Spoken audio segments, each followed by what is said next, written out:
तो मैंने यही सोचा कि घर भी संभालती हूँ, बच्चे भी पाल रही हूँ और मार भी खा रही हूँ, तो ऐसी ज़िंदगी से तो मर जाना ज़्यादा बेटर है।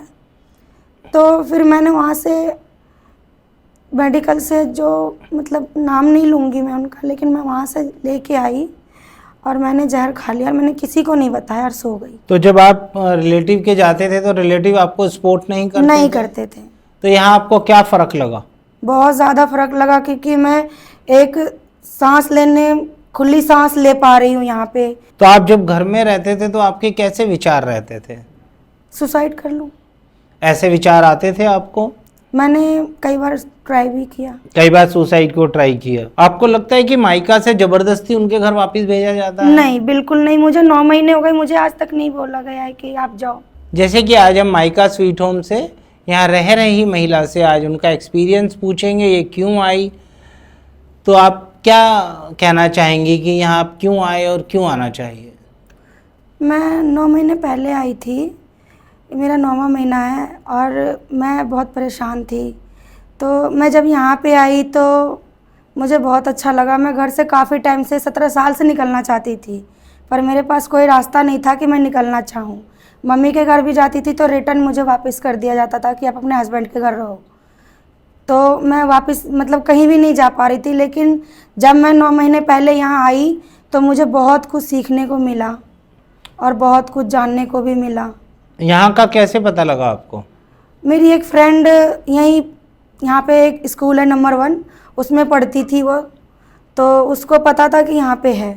मुझे भी मालूम था कि यहाँ पे है, पर मुझे ये नहीं पता था कि इसमें महिलाएं भी रह सकती है। बच्चे और बुज़ुर्गों का मतलब मुझे पता था कि रहते हैं, बट जब उसने बोला ना कि यहाँ पे यंग लेडीज़ भी रह सकती है, एक बार जाके देखो, तो मेरे हस्बैंड मुझे कहीं भी नहीं छोड़ते थे। तो 17 साल में आप किसी और आश्रम में आपने जाने की कोशिश करी, कभी ढूंढा? नहीं, मैंने कहीं जाने की कोशिश तो नहीं करी, लेकिन मेरा कोशिश यही रहता था कि मैं कब अपने घर से निकल जाऊँ। लेकिन मैं कहीं जा नहीं पाती थी, क्योंकि कहीं भी रिलेटिव में जाती थी तो मेरे हस्बैंड वहाँ से ले आते थे। तो जब आप रिलेटिव के जाते थे तो रिलेटिव आपको सपोर्ट नहीं करते थे। तो यहाँ आपको क्या फ़र्क लगा? बहुत ज़्यादा फ़र्क लगा, क्योंकि मैं एक सांस लेने, खुली सांस ले पा रही हूँ यहाँ पे, अपनी मर्जी से रह पा रही हूँ, खा रही हूँ, पी रही हूँ, जैसा मन कर रहा है वैसे रह रही हूँ, और बहुत सुविधा है यहाँ पे। बहुत अच्छा लग रहा है, ऐसा लग रहा है कि हाँ, ज़िंदगी जीने का दोबारा मौका मिला है। तो आप जब घर में रहते थे तो आपके कैसे विचार रहते थे?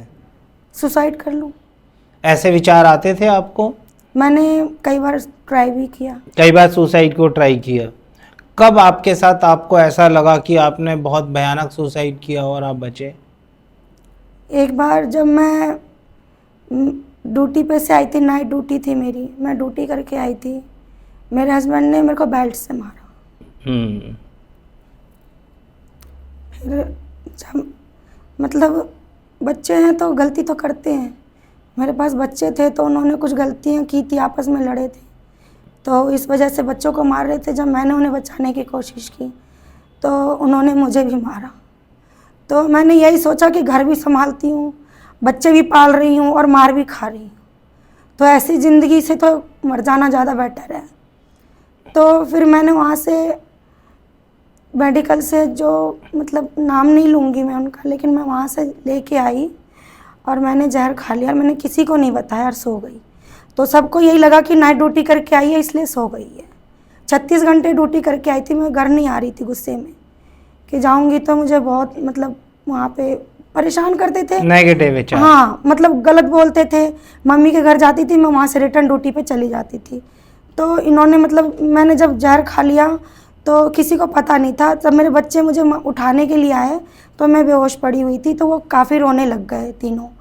तो उन्होंने बोला कि पता नहीं मम्मी को क्या हो गया है, सबको बुला लाए बच्चे। उनको में इतनी नॉलेज तो थी नहीं कि क्या हुआ है।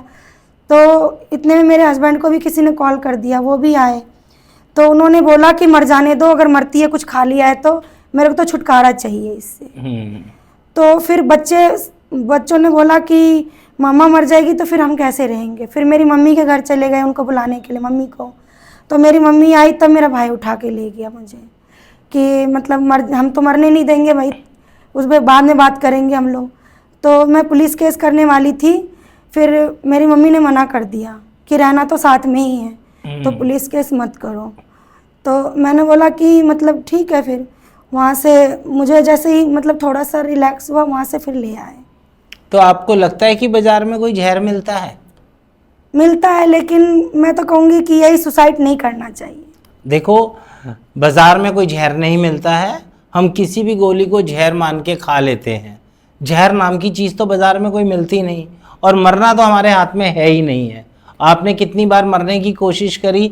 मैं उन बहनों को ये मैसेज देना चाहता हूँ, बाज़ार में जहर नाम की कोई चीज़ नहीं मिलती है। मरने का आपके मन में जो ये विचार आता है, क्योंकि आपके साथ परिस्थितियाँ ऐसी बन जाती हैं, जिन परिस्थितियों में आपकी नेगेटिविटी जो है वो आप पे इतनी हावी हो जाती है कि और आप इस तरह का कदम उठाते हैं। फिर आप घर गए, तो घर जाने के बाद आपका क्या रिस्पॉन्स रहा? फिर काउंसलिंग हुई, कैसे रजामंदी हुई नहीं, आपकी? कुछ नहीं। सीधा मम्मी पापा बोलते थे कि अगर हम रखेंगे, तो वो कहते थे कि मतलब अगर हम रखेंगे तो तुम्हारे फैमिली कहेगी कि माँ ने रिश्ता ख़त्म कर दिया। तो वो सपोर्ट इसलिए नहीं करते थे कि हमें ये बदनामी नहीं चाहिए कि हमने तुम्हारा रिश्ता ख़राब कर दिया। और मेरे हस्बैंड का तो ये बहाना था कि मैं ये कह दूंगा कि तुम्हारी मम्मी पापा ने हमारा रिश्ता ख़राब कर दिया, तो वैसे ही तुम्हारे माँ बाप नहीं रखेंगे। अब जैसे आप इधर आए हो, तो आपके हस्बैंड क्या चाहते हैं अब? मैं जब से यहाँ आई हूँ तब से तो वही यही जता रहे हैं कि मैं ठीक हो गया हूँ, सुधर गया हूँ, सॉरी बोलना, पैर पकड़ना, हर चीज़ कर रहे हैं, लेकिन उनके में बदलाव नहीं दिख रहा मुझे। आपको ये लगता है कि जब आप अपने माँ बाप के घर जाते थे और अब आप मायका आए हो, तो इसमें कुछ फ़र्क लग रहा है? बहुत ज़्यादा फर्क है, बहुत ज़्यादा फर्क। मतलब इधर आने पे पति में ज़्यादा सुधार के चांस लग रहे हैं? सुधार का तो मैंने अभी मतलब दूरी हूँ, मैं उनके पास नहीं जाके रही हूँ अभी 9 महीने से, बट सुधार में मतलब उनकी बातों से लग रहा है, लेकिन उनके जो कारनामे थे वो ठीक नहीं है अभी भी। अच्छा, अब आपके कितने बच्चे हैं टोटल? 3 है। 3 है। क्या क्या बच्चे हैं? 1 लड़का है, 2 लड़की। तो अब जैसे आप अलग रह रहे हो, तो आपके बच्चों को कैसा फील हो रहा है? बच्चे खुश है, बच्चे खुश हैं? बच्चे खुश है, मैं भी खुश हूँ। आप इधर रह रहे हो तो आपके सामने और भी महिलाएं आती होंगी यहाँ? बहुत सारी, मेरे सामने तो 200-300 केस सॉल्व हुए हैं, सबकी काउंसलिंग हुई है, और जिनके हस्बैंड सुधर गए हैं वो वापस भी गई हैं। तो क्या उनके तजुर्बे को आप शेयर करना चाहेंगे? उनका तजुर्बा आपको कैसा लगा? मुझे ये चीज़ बहुत अच्छी लगी कि लोग आते हैं और बिना डिवोर्स के उनका घर बस जाए, इससे बड़ी कोई बात ही नहीं है कि मतलब काउंसलिंग हो गई, समझ गए, घर बस गया, कोर्ट के चक्कर नहीं लगे, तो ये ज़्यादा बेस्ट है। आपको लगता है कि मायका से ज़बरदस्ती उनके घर वापस भेजा जाता है? नहीं, बिल्कुल नहीं। मुझे 9 महीने हो गए, मुझे आज तक नहीं बोला गया है कि आप जाओ। आप तो आपको इस तरह का कोई प्रेशर कि भी अब आपको 9 महीने हो गए, आपकी 2 बच्ची रह रही नहीं, हैं, बिल्कुल घर भी नहीं। अच्छा होता है, पति जरूरी होता है, समाज है, ये इस तरह की आपको कुछ यातनाएं दी जाती हैं? नहीं, बिल्कुल भी नहीं। यहाँ पे यही बोला जाता है कि आप सबसे ज्यादा इम्पोर्टेंट हो अपने लिए, और आप अगर खुश हो तो सब कुछ बेस्ट है, और अगर आप खुश नहीं हो तो कुछ नहीं है। बहनों, मायका का मतलब वही माँ का घर। इसमें सबसे पहली कोशिश यहाँ रहने वाले स्टाफ की और सबकी होती है कि आई का मतलब मैं, सबसे पहले जो महिला यहाँ रह रही है उसका खुश होना, हैप्पी होना सबसे ज़्यादा इम्पॉर्टेंट है। किसी भी बहन को घर ज़बरदस्ती भेज दिया जाए और फिर वह वहाँ जाके खुश ना रहे, तो उस चीज़ का कोई मतलब नहीं निकलता। यहाँ अनेकों बहनें आई, उन्होंने काउंसलिंग हुई, और जब उन्होंने वापस जाना चाहा वह तभी वापस गई। जब उनके पति को यह एहसास हुआ कि अब यह मेरे पास वापस नहीं आएगी, उसको उनकी जुर्त महसूस हुई, तभी वह वापस गई। सुसाइड कोई सल्यूशन नहीं है। ये मायका हमारा हरियाणा, पंजाब, दिल्ली 3 अभी स्टेट में हम कार्य कर रहे हैं। आगे भी और स्टेट में हम अपने कार्य को बढ़ाएंगे। कोई भी बहन अपने घर में रह के बिल्कुल ना डरे कि अब मेरा जीवन ख़त्म हो गया है, मेरे कोई साथ नहीं है, मैं इस जीवन को कैसे जीऊँगी। जो ये हमारी मायका है, मायका फैमिली बहुत बड़ी फैमिली है। आप बहनों के साथ है, आप अपने बच्चों के साथ आके यहाँ रह सकते हैं। यहाँ पे आपको खुला वातावरण मिलता है, आप अपने बच्चों के साथ रह सकते हैं, अपने घर के टच में रह सकते हैं, आपके पास मोबाइल रखने की सुविधा रहती है, आप अपने परिवार से बात कर सकते हैं, वह यहाँ पे आपसे मिलने आ सकते हैं। तो अब आप क्या संदेश देना चाहेंगी कम शब्दों में समाज को? मैं यही कहना चाहूँगी कि कोई भी लेडीज़ है उसको सुसाइड करने की ज़रूरत नहीं है, अपने आप को कमज़ोर फील करने की ज़रूरत नहीं है।